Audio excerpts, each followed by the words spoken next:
Hello and welcome to the History of Africana Philosophy by G.K. Jeffers and Peter Adamson, brought to you with the support of the King's College London Philosophy Department and the LMU in Munich, online at historyofphilosophy.net. Today's episode, The Problem of the Color Line, Introducing the 20th Century. When we last saw W.E.B. Du Bois, intrepid hero of Africana philosophy, he was publishing his landmark contribution to sociology, The Philadelphia Negro, in the year 1899. But what would become of our hero in the new year, which inaugurated a new century?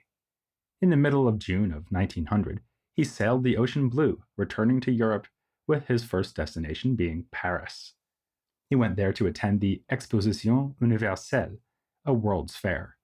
It was truly a grand event, featuring the display of such major technological advances as the escalator, a moving sidewalk, and, well before Buster Keaton made some of his greatest silent classics, the first projection of a film with recorded sound.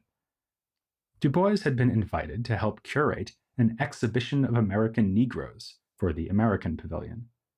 As part of this exhibition, Du Bois created a series of what we would now call infographics, charting in various statistical ways the evolution of African American life since the Civil War. These images feature striking uses of line, shape, and color, to the point where scholars have recently begun to celebrate them as impressive works of modernist art. In July, Du Bois attended another event, one that we have mentioned in previous episodes. This was the first ever Pan-African Conference, held in London from July 23rd to 25th. As we noted while discussing Frederick Alexander Durham, the conference was organized by Henry Sylvester Williams, a Trinidadian lawyer living in London. Prior to arriving in London, Williams began his study of the law at Dalhousie University in Halifax, Nova Scotia, which is, of course, the same institution that currently employs GK. The conference brought together delegates from a wide variety of places. Among the most interesting was Benito Sylvain, who also studied law and was a pioneering journalist, but is perhaps best known as a diplomat. He represented Haiti, first in London and then most interestingly in Ethiopia, where he was appointed an aide-de-camp to the Emperor Menelik II. This happened after the historic victory of Ethiopia over Italy at the Battle of Adwa, an important moment of resistance to colonialism at a time when the African continent was becoming increasingly controlled in almost its totality by European powers. Because of his connection to the Ethiopian emperor, Sylvain was acknowledged as representing Ethiopia rather than Haiti. At the Pan-African Conference, Haiti was represented by a man already familiar to us, Antenor Firmin. Du Bois played a key role at the conference as the author of a speech entitled To the Nations of the World, which was adopted by its delegates as an official statement. It begins, "In the metropolis of the modern world, in this the closing year of the 19th century, there has been assembled a congress of men and women of African blood to deliberate solemnly upon the present situation and outlook of the darker races of mankind." Notice that he saw the year 1900 as the last of the 19th century, not the first of the 20th. So if you count yourself among the pedants who insist that our current millennium only started in 2001, you have not just math on your side, but also Du Bois, a formidable combination. He then continues, "The problem of the 20th century is the problem of the color line, the question as to how far differences of race, which show themselves chiefly in the color of the skin and the texture of the hair, are going to be made hereafter the basis of denying to over half the world the right of sharing to their utmost ability the opportunities and privileges of modern civilization." When writing his book, The Souls of Black Folk, a few years after the conference, he included the claim that the problem of the 20th century is the problem of the color line in the book's opening forethought, and then at both the beginning and the end of the book's second chapter. With the benefit of hindsight, many have seen his forethought as a perfectly accurate prophecy. We will see why in episodes to come. The conference was not overly radical in its demands, even while pressing for forms of responsible self-government in colonies in Africa and the Caribbean. To all the nations of the world takes the imperial rule of countries like Britain, France, Germany, and Belgium for granted, and seeks reform without demanding independence. 19 years later, in the wake of the First World War, Du Bois organized a new Pan-African conference in Paris. Failing to give Williams due credit as his predecessor, Du Bois referred to this meeting as the First Pan-African Congress, and it was not the last. Du Bois put on further events in 1921, 1923, and 1927. After a long break, a fifth Pan-African Congress took place in Manchester in 1945. George Padmore, a Trinidadian leftist activist, played an even greater role than Du Bois in organizing this meeting, which is widely agreed by scholars to be the most important Pan-African Congress of them all. In attendance were many young Africans who were ready to lead, a number of whom would go on to be the first prime ministers and presidents of independent African countries: Kwame Nkrumah of Ghana, Jomo Kenyatta of Kenya, and Hastings Banda of Malawi. The Fifth Pan-African Congress is thus retrospectively seen as an important step in the fight to free Africa from colonial domination. Ghana's independence in 1957 is then seen as the first major victory in this regard, followed by most of the other British, French, and Belgian colonies by the end of the 1960s. Armed struggle played a role in some of these efforts, most prominently in Kenya and Algeria, as it did in the 1970s, when the Portuguese colonies finally attained independence. The final decade of the 20th century saw the achievement of the last major goal of national liberation in Africa, the end of apartheid, and the first truly democratic election in South Africa in 1994. These political events formed the context for works of Africana philosophy concerning the nature of colonialism, its impact on both the colonized and the colonizer, the means of struggle against such oppression, and the aspirations of the new nations that won independence. If we now turn back to Du Bois' activities at the century's beginning, we can find another way into important themes of 20th century Africana philosophy. This is provided by the famous rivalry between Du Bois and Booker T. Washington. As we mentioned in our episode on Washington, things between them were not always acrimonious. Du Bois congratulated Washington on the success of the Atlanta Exposition Address, and even before that, Washington offered Du Bois a position at Tuskegee, though Du Bois turned it down because he'd already accepted his position at Wilberforce.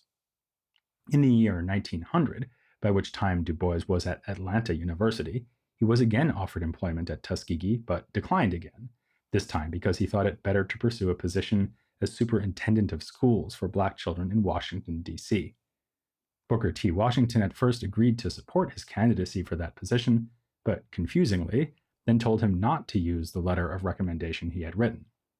This appears to have been the result of Washington realizing that his connections in D.C. disapproved of Du Bois getting the job. Du Bois did not get that job, which was perhaps the first source of friction between the two. It was a personal conflict with important philosophical implications and consequences. At the turn of the 20th century, Washington's power as a leader was truly unparalleled. The flow of money to black institutions and the appointment of black individuals to positions of significance was, to a great degree, subject to his influence. This level of control was bound to cause resentment and opposition. Reflecting on this many years afterward, Du Bois wrote, "Contrary to most opinion, the controversy was not entirely against Mr. Washington's ideas, but became the insistence upon the right of other Negroes to have and express their ideas. Things came to such a pass that when any Negro complained or advocated a course of action, he was silenced with the remark that Mr. Washington did not agree with this. Naturally, the bumptious, irritated, young black intelligentsia of the day declared, 'I don't care a damn what Booker Washington thinks. This is what I think, and I have a right to think.'" Du Bois first expressed his own contrary thoughts as respectfully as he could in a 1901 review of Washington's autobiography, Up from Slavery. 2 years later, he would revise and expand the review to create one of his most important statements of his political philosophy, the third chapter of The Souls of Black Folk. Entitled Of Mr. Booker T. Washington and Others, it places Washington in a larger history of African American leadership, divided into three tendencies. First and oldest of the three is what he calls revolt or revenge, symbolized by slave uprisings. The other two tendencies are, by contrast, what Du Bois sees as forms of assimilation. One is what he refers to as adjustment or submission. He names Phyllis Wheatley, among others, as exemplifying a willingness to accept the limitations imposed by the larger society. The other he refers to variously as self-realization, self-development or self-assertion, and it is clear that this tradition is the one with which he identifies. He associates it with Frederick Douglass, whom he calls the greatest of American Negro leaders, and whom he celebrates for standing until the end of his life for the ideals of his early manhood, ultimate assimilation through self-assertion, and on no other terms. Du Bois sees Washington, however, as deviating from this ideal by promoting adjustment and submission at precisely the time when a spirit of self-assertion is most needed. According to Du Bois, there are three key ways in which Washington's program for Black advancement, with its accommodation of white prejudice, is not just undignified, but ultimately self-defeating. First, Washington aimed to encourage property and business ownership among African Americans, but from Du Bois's point of view, Washington failed to understand the close relationship between political and economic freedom in capitalist democracies. Du Bois argues that it is utterly impossible under modern competitive methods for working men and property owners to defend their rights and exist without the right of suffrage. Washington thought it was good tactics to concentrate on economic power first and save political power for later, but Du Bois is having none of this. To seek the one form of power without the other is to misunderstand both. Second, Washington aimed to inculcate personal virtues like thrift and self-respect in African Americans. What he failed to recognize in this case was the psychological consequences of asking African Americans to accept the second-class citizenship implied by segregation laws. This would undermine precisely the values so cherished by Washington, by weakening self-esteem and banishing the optimism required for foresighted economic behavior. Third, Washington promoted basic schooling and industrial training at the expense of higher education. As Du Bois puts it, using his best gotcha voice, neither the Negro common schools nor Tuskegee itself could remain open a day were it not for teachers trained in Negro colleges or trained by their graduates.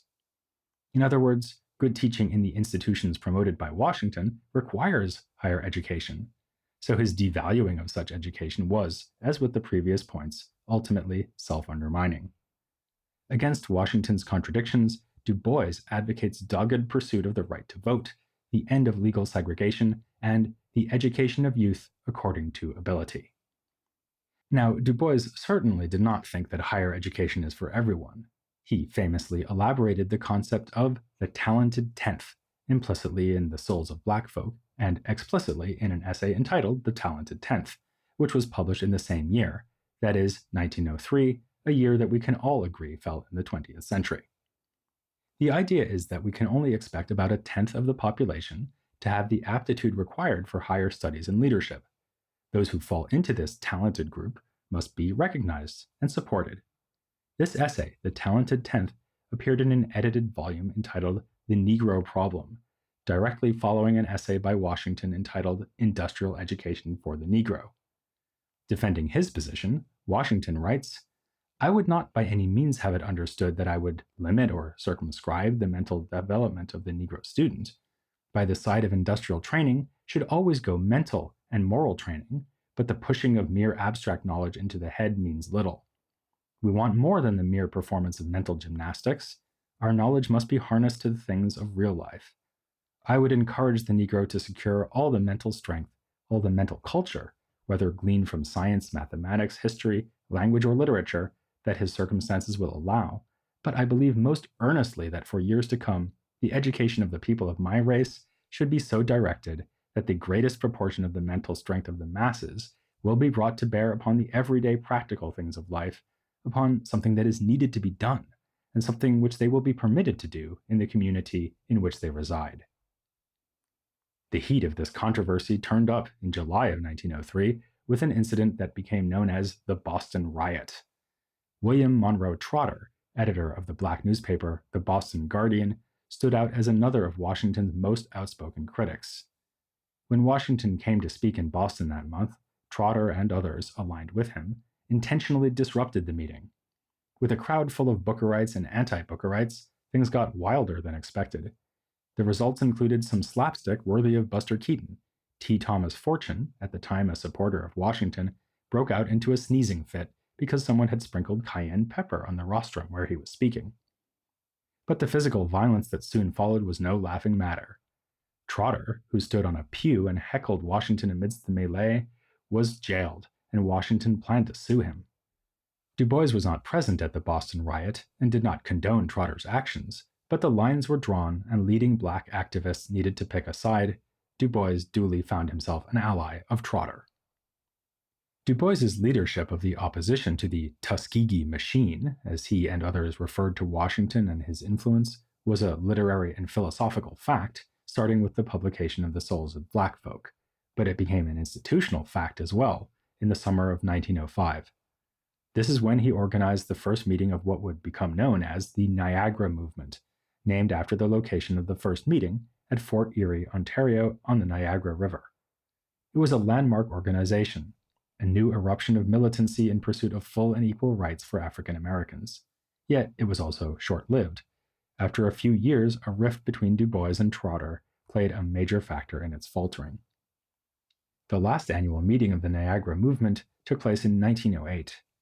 That same year, a major race riot in Springfield, Illinois, resulted in terrible death and destruction, and this event helped to inspire the creation of the National Association for the Advancement of Colored People, the NAACP, in the following year.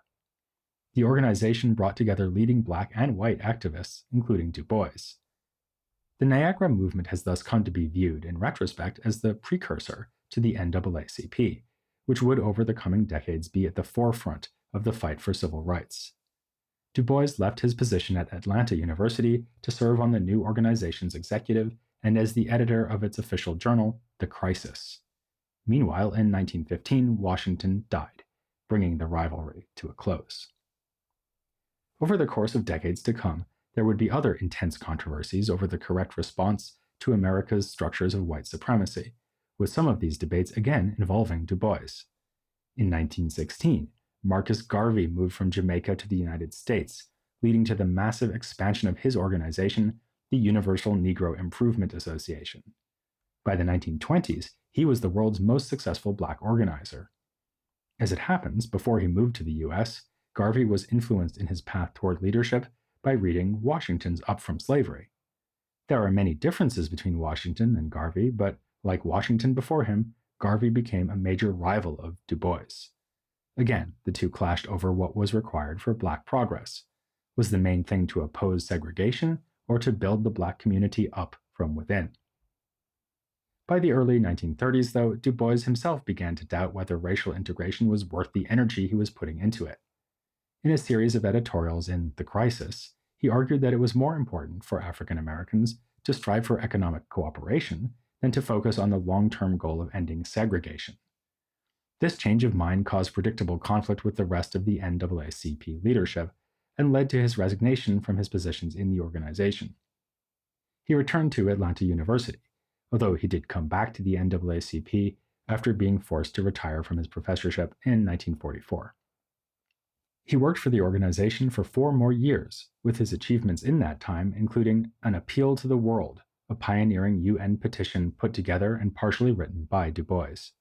It called attention to the human rights violations at stake in the treatment of African Americans. It is, of course, the 1950s and 1960s that saw the greatest push for civil and political rights, led by the NAACP and other organizations like the Southern Christian Leadership Conference, the Student Nonviolent Coordinating Committee, the Congress of Racial Equality, the National Urban League, and others. This was a turbulent time for Du Bois. It is not too much of an exaggeration or distortion to say that each decade of the 20th century saw him move further and further to the left. This naturally resulted in him being isolated from the mainstream of the civil rights movement, given the context of the Cold War. In 1961, he left the United States to go live in Ghana, invited there by President Nkrumah to work on a project he had long cherished, the Encyclopedia Africana.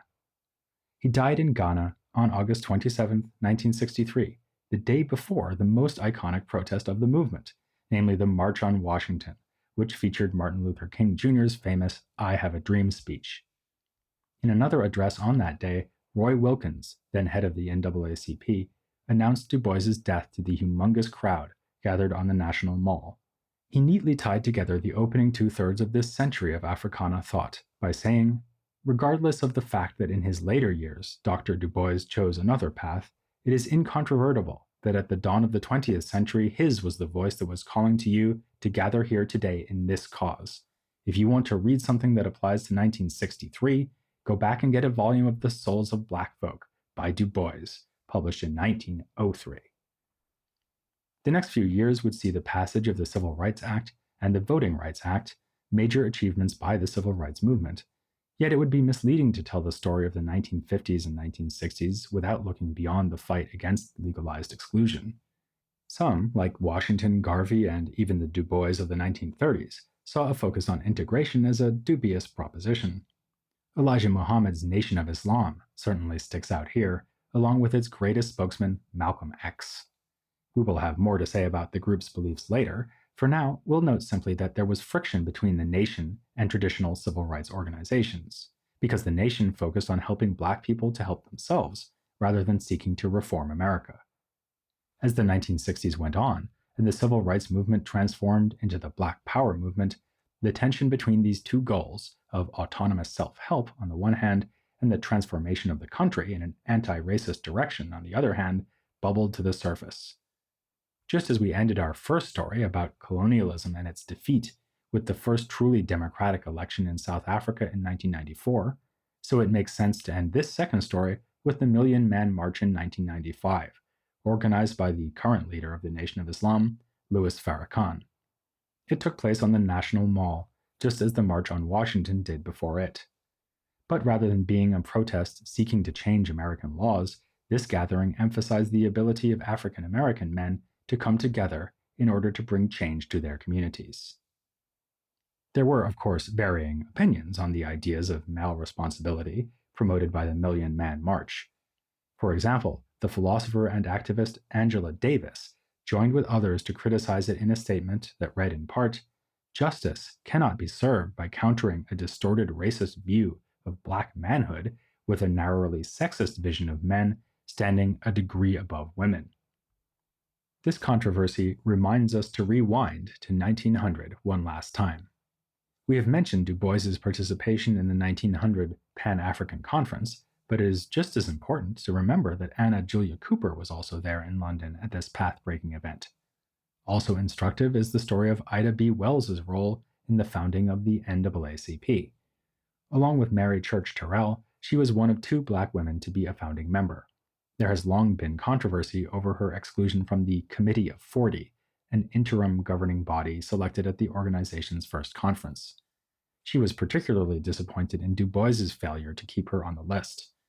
He apologized to her and offered to try to reverse the decision, but in her own words, "My anger at having been treated in such a fashion outweighed my judgment, and I again left the building." Wells remained involved with the organization in its early years, but after getting off to this bad start, she was increasingly alienated from the NAACP and ultimately severed ties. As that vignette shows, there has long been a failure to appreciate the tireless efforts of Africana women thinkers and activists. This is a mistake we'll be aiming to avoid. We will certainly discuss the remarkable career of Marcus Garvey, for example, but we'll also acknowledge the 2 Amy Garveys. He was first married to Amy Ashwood and then after that to Amy Jakes, both of them leaders in their own right.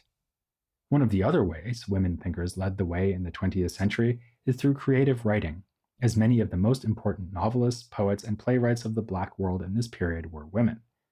This would include African authors like Ama Ata Aidoo from Ghana, Bessie Head from South Africa, Buchi Emecheta from Nigeria, Mariama Ba from Senegal, and Tsitsi Dangaremga from Zimbabwe.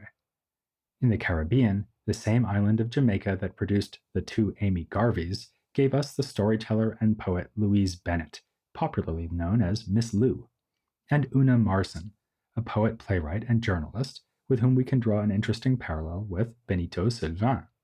Just as Sylvain once represented Menelik II, Marson served as secretary to Haile Selassie, Ethiopia's last emperor, during his time in Europe after the Italian invasion and occupation of Ethiopia in 1935.